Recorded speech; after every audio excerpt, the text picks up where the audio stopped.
Então, como que vai funcionar a nomenclatura dos ácidos carboxílicos? Lembrando que são ácidos carboxílicos, são os compostos que apresentam um grupo COOH, né? Seria o C-O com uma ligação com uma hidroxila, que no caso se chama carboxila, né? Pode ser uma alquila ou um aromático. Nesse caso, a gente vai ter a nomenclatura IUPAC e a usual, né? Sempre é um padrão. Na nomenclatura IUPAC é muito simples porque ela usa a mesma regra de nomenclatura de hidrocarbonetos. A diferença é que a gente usa o sufixo oico em vez do o, né, no final da classificação.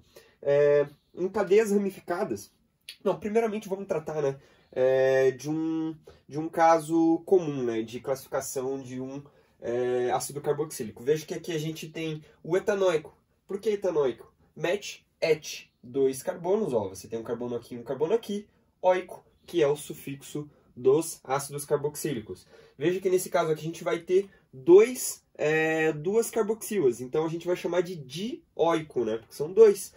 Veja que nesse caso aqui a gente vai ter o propano, né, porque são met, et, prop, duas carboxilas, oico, que é o sufixo dos ácidos carboxílicos. Em cadeias ramificadas, a cadeia principal é a mais longa sequência de cadeia de carbonos. Então, isso segue, né, o mesmo padrão. A diferença é que a numeração dos carbonos começa na carboxila. Então, sempre tem que começar por ela. Então, veja que nesse caso aqui, a gente vai ter uma cadeia ramificada. A gente começa por esse grupo aqui, né, pela carboxila, vai ser 1. Vai seguindo. No quarto, a gente vai ter um metil, né, que seria uma ramificação. E o quinto carbono sozinho ali no fundo. Então aqui vai ser o 4-metil, né, que seria a mesma maneira que a gente faria nos hidrocarbonetos, né, colocando primeiramente a posição do radical, pentano, né, porque é uma cadeia com 5 carbonos, an, né, porque só tem ligação simples, e oico, porque só tem uma carboxila. Essa seria a maneira de você fazer a nomenclatura da IUPAC. No caso no caso da nomenclatura usual, a gente tem que entender que os ácidos carboxílicos eles possuem nomes específicos. Eles são muito, muito comuns. Então, por isso que eles têm nomes próprios. E, geralmente, eles estão ligados da natureza deles. No caso do ácido fórmico, veja que esse daqui seria o etanoico, né? Seria. Só que aqui ele chama ele de fórmico. Por quê? Porque ele é encontrado nas presas de formigas, né? É um ácido que causa um pouco de irritação na pele, é encontrado nas formigas.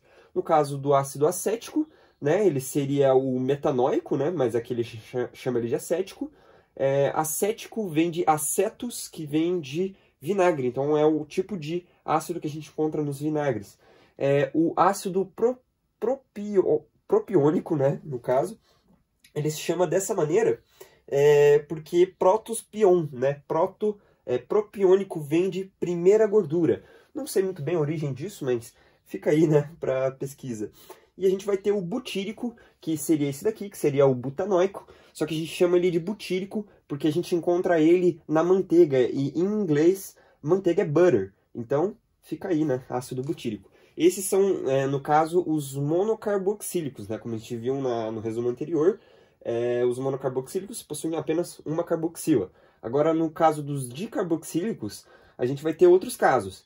A gente vai ter aqui o ácido oxálico, né, que seria o metanoico, né, metandioico, o etandioico, né, seria esse daqui, só que a gente chama de oxálico.